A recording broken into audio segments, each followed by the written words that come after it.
Hello children, welcome to this video. In this video, we are going to learn about verbs. Verbs means doing words or action words. So first we will discuss what is a verb.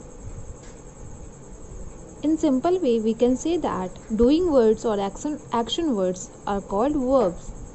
Doing words or action words are called verbs. किसी भी कार्य को करने या होने का बोध कराने वाले शब्दों को क्रिया कहते हैं। वर्ब को हिंदी में क्रिया कहते हैं। Students, a verb is an important part of a sentence.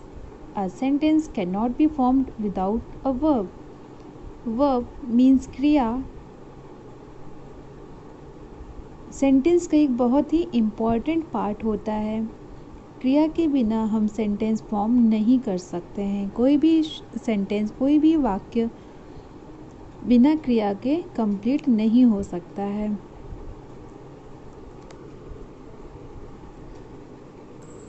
Let us know more about verbs. First is doing verbs. Doing verbs means most of the verbs fall into this category of doing verbs. बहुत सारे ऐसे verbs हैं जो इस category में आते हैं, doing verbs. Doing verbs means action words, जिसे हम करते हैं, like eat, read, drink, walk. This time you are watching the video, तो watch, I am speaking. So in this sentence what is a verb? Speak, like this. These all are doing verbs. And next one is be verbs. B-E-B. Be verbs. What is be verbs? Be verbs are is, am, are, was, were, will be and shall be. These verbs denote being. Like in present tense we use is, am, are. In past tense we use was and were. And in future tense we use will be or shall be. And third one is have verbs. Have verbs are have, has, had. Have verbs में have, has और had आते हैं, and will have and shall have. Have verbs are have, has, had, will have and shall have. These are the verbs that show possession. ये ऐसे verbs हैं जो possessions means belonging show करते हैं, like I have a pen, you have a car. In present tense we use, if we use, so I have a pen, you have a car. Have, has किस में use किए जाते हैं? Present tense में। Past tense में हम क्या use कर सकते हैं? Had. And in future tense we use will have and shall have. Now next point is transitive verbs and intransitive verbs. First question is, what is a transitive verb? Transitive verbs are verbs that need an object to convey complete sense. Students, transitive verbs ऐसे verbs होते हैं जिन्हें एक object चाहिए रहता है sentence को complete करने के लिए और एक कंप्लीट सेंस देने के लिए। बिना सेंटेंस में बिना ऑब्जेक्ट के, ट्रांजिटिव वर्ब्स में बिना ऑब्जेक्ट के वो सेंटेंस कंप्लीट नहीं होता है और उसका कोई सेंस नहीं निकलता है। For example, Veena loves, Mona likes.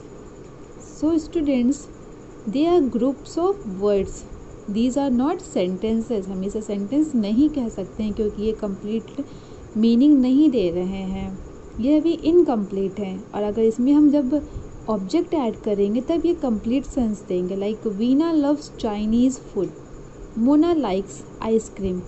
Now we can say that these sentences make complete sense. अब ये कंप्लीट सेंस दे रहा है। क्लियर? तो ट्रांजिटिव वर्ब्स ऐसे वर्ब्स होते हैं जिन्हें ऑब्जेक्ट की ज़रूरत होती है। Next is intransitive verbs. Intransitive verbs are verbs that convey complete sense by themselves. Intransitive verbs ऐसे वर्ब्स होते हैं जो कंप्लीट सेंस खुद में ही कंप्लीट सेंस देते हैं, इन्हें किसी ऑब्जेक्ट की ज़रूरत नहीं होती है। Like Jiya laughed, the baby cried, ये दोनों क्या है, सेंटेंसेस कंप्लीट है, ये कंप्लीट मीनिंग दे रहे हैं। जिया हंसी, बच्चा रोया, तो ये क्या है, इंट्रांसिटिव वर्ब्स हो गए, इन्हें किसी ऑब्जेक्ट की ज़रूरत नहीं होती है। Intransitive verbs make sense by themselves, they do not require objects. What is incomplete predication and complements? Now, see these groups of words. First is Mrs. Kumar was, and second is the baby appears. Now, students, the verbs in these sentences was and appears cannot make complete sense by themselves. ये जो words हैं, verbs हैं, was and appears, ये complete sense नहीं दे रहे हैं खुद में. They don't express any action or show possessions, और कोई possessions भी show नहीं कर रहे हैं. अब इसे हम किसी object के थ्रू इसे हम complete करते हैं. Like Mrs. Kumar was a teacher. The baby appears sleepy. अब ये सेंटेंसेस क्या है, कंप्लीट सेंस दे रहे हैं, इनमें हमने कुछ वर्ड्स जोड़े हैं. हाँ, उसमें लाइक फर्स्ट में हमने क्या ऐड किया, अ टीचर, और सेकंड वाले में स्लीपी. ये ऐड किए करने के बाद से ये हमें एक कंप्लीट सेंस दे रहे हैं. So a verb which does not express any action और show positions and needs the help or presence of some word or words to make sense is called a verb of incomplete predication. ऐसे verb जो किसी action को express नहीं कर पाते हैं और किसी पोजीशन को शो नहीं करते हैं, इन्हें किसी वर्ड्स और ग्रुप ऑफ वर्ड्स की ज़रूरत होती है, तब वो कोई सेंस निकालते हैं, तो वो क्या होता है, इनकम्प्लीट प्रेडिकेशन कहलाता है. लाइक फर्स्ट वाले में हमने देखा मिसेस कुमार वॉज, तो इसमें वॉज क्या है, ये इनकम्प्लीट प्रेडिकेशन है.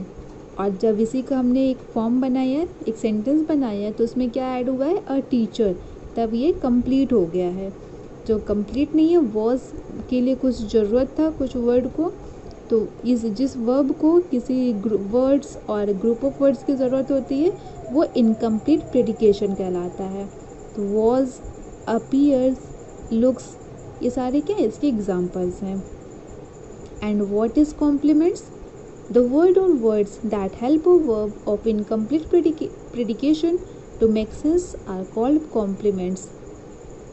जिस वर्ब को किसी वर्ड्स की ज़रूरत होती है वो इनकम्प्लीट प्रेडिकेशन है, और जिस वर्ड्स को हम ऐड करते हैं, जो ऐड होता है इनकम्प्लीट प्रेडिकेशन को कंप्लीट करने के लिए, जो वर्ड्स और ग्रुप ऑफ वर्ड्स ऐड होते हैं, वे कॉम्प्लीमेंट्स होते हैं. They are required to form a complete predicate. The subject और प्रेडिकेट हम लोग पढ़ते हैं ना कि एक सेंटेंस के दो पार्ट्स होते हैं, सब्जेक्ट एंड प्रेडिकेट. तो ये क्या है, they are required to form a complete predicate.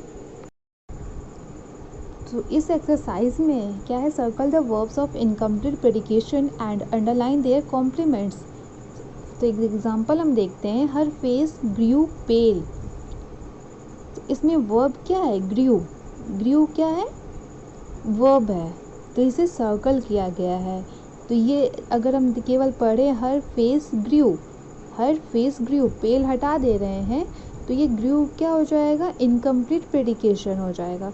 तो इसे सर्कल कर दिया है. और इस ग्रू, इस वर्ब को एक वर्ड की ज़रूरत है जो यहाँ पर लिखा हुआ है, तो ये क्या है, इसका कॉम्प्लीमेंट है, ये कॉम्प्लीमेंट है, सो इसे अंडरलाइन किया गया है. तो इसी तरह से आपको ये सारे एग्जाम्पल जो सेंटेंसेस हैं उसे करने हैं. इनकम्प्लीट प्रेडिकेशन को आपको सर्कल करना है और कॉम्प्लीमेंट्स को आपको अंडरलाइन करना है. तो फर्स्ट सेंटेंस में हम देख सकते हैं, मैरी सीम्स सैड. तो इसमें मैरी सब्जेक्ट है, वर्ब क्या है, सीम्स. तो सीम्स अगर सैड हमने हटाया तो सीम्स बचा, तो सीम्स क्या होगा, incomplete predication. So you will circle the verb, you will circle this seems, ये इनकम्प्लीट प्रेडिकेशन है. और सीम्स में ऐड किया है सैड, इस वर्ड को ऐड किया गया है, सो सैड क्या हो जाएगा, कॉम्प्लीमेंट्स हो जाएगा, सो you will underline sad. Now next is Vinita कुक्स very well, the dog was ferocious. Jyoti sang very melodiously. Tanya was upset. The principal appeared angry. Vishal will be surprised to see us. Manu is happy. Clear?